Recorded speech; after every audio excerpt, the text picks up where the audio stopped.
German and Russian tanks clash at point-blank ranges. Russian anti-tank guns opened fire at the Germans. Massive Tiger tanks pushed through the Russian lines. Today, I will tell you one of the most brutal battles of World War II, the Battle of Kursk. Today, but how this happened? Could have it been changed and could have been stopped? Today, me, Hitansh, will explain you the Battle of Kursk. We time travel back to 1943, where the war is not going good for Germany in the Eastern Front. The Germans have taken heavy losses due to the Russian resistance, cold, and monsoon. The 6th Army of Germany has already perished in Stalingrad due to Hitler's arrogance. Hitler calls his commanders to his office and tells them about the plan. The Germans were to attack Kursk. This was to be no small-scale attack, but a large-scale offensive. The idea of attack had originated from Kurt Ziesteler, the chief of the staff, and Gunter von Klug, commander of Army Group Center. Now, this operation was codenamed Operation Citadel. The Soviets had got evidence of Operation Citadel from spies and radio intercepts, and it started to make massive defenses. Hitler was making the same mistake he had already made in Stalingrad. He was attacking a fortress, sacrificing the advantage of mobility, which was the only advantage the German forces had over the Soviets. Now, before we jump into the battle, let us see the numbers between the both armies and where they stand. Infantry. The Germans had over 900,000 infantrymen. Meanwhile, the Soviets had 1.9 million men at the Kursk. Tanks. The Germans assembled 2,000 tanks. Meanwhile, the Soviets had assembled 5,100 tanks. Planes. The Germans had assembled 2,000 planes.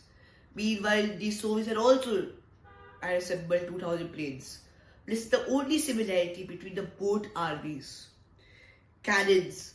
The Germans had assembled 10,000 artillery or cannons. The Soviets, however, had assembled 2,800 cannons.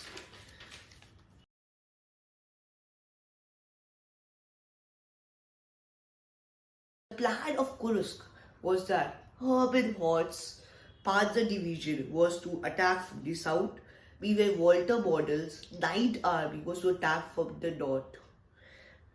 Meanwhile, 48 Panzer Corps with 300 tanks and 60 assault guns was to advance forward. Meanwhile, just 10 miles away, the SS Panzer Corps was also with the same strength to advance forward. The battle began on July 5 with a sharp artillery bombardment and a Stuka raid. But the 48 Panzer Corps and neither the SS Panzer Corps was unable to penetrate the Russian line.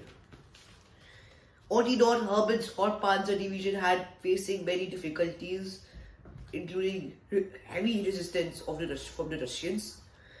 And Walter Model's attack had already collapsed only after penetrating 6 miles inward. The corps was making very little progress until in July 7, they finally managed to break through the flanks of a village and advance 4 miles forward.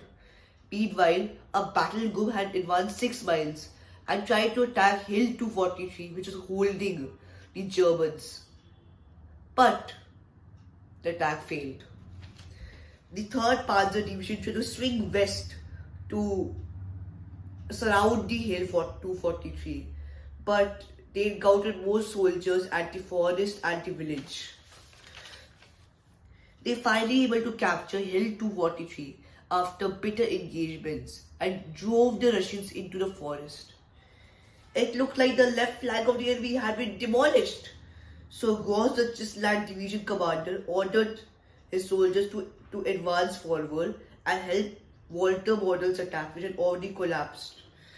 But the Russians had a trick in their sleeves. They attacked from the counterattack from the forest and overran 3rd Panzer Division. The Gross, the Chisland division, had to turn back to save the 3rd Panzer Division. This left both divisions too weak to advance. The other divisions had better news. The 11th Panzer Division could only defend against Russian tank attacks, and at first the SS Panzer Corps could only defend against Russian attacks, but slowly and gradually they advanced step by step, chopping holes in the enemy line. On July 12, the SS Panzer Corps' sluggish march managed to reach a railway station. This penetration was very dangerous, so Marshal Zhukov, the supreme leader of the Soviets, authorized a counterattack by the 5th Guards Tank Army. This collision led to the greatest tank battle of history. 5th Guards Tank Army had 800 tanks. SS Panzer Corps had 400. But the Germans had a long-range advantage due to the surviving Tiger tanks and the Panthers had greater range than the T-34s. So, the Soviets launched a suicidal charge across the plains of Kursk to close in the gap between them. The Germans had lost their long-range advantage. Tanks fought at close quarters range, and after some time, the SS Panzer Corps retreated. Tank casualties had been staggering. The SS Panzer Corps had lost 320 tanks. Meanwhile, the Soviets had lost more than 400 tanks. But the SS Panzer Corps attack had been stopped and Kursk had failed.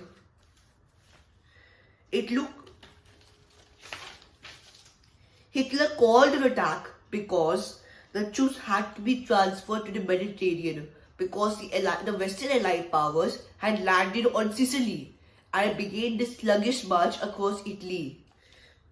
The Russian High Command had done a great job in stopping the Germans' advance, getting good defenses and yielding ground. The Russians had pushed back the Germans to the starting point by July 23. After this, for the Germans, there would be only retreat until Berlin. So, if you loved this video, please like and subscribe and share it. Your support means the world to us. Thank you.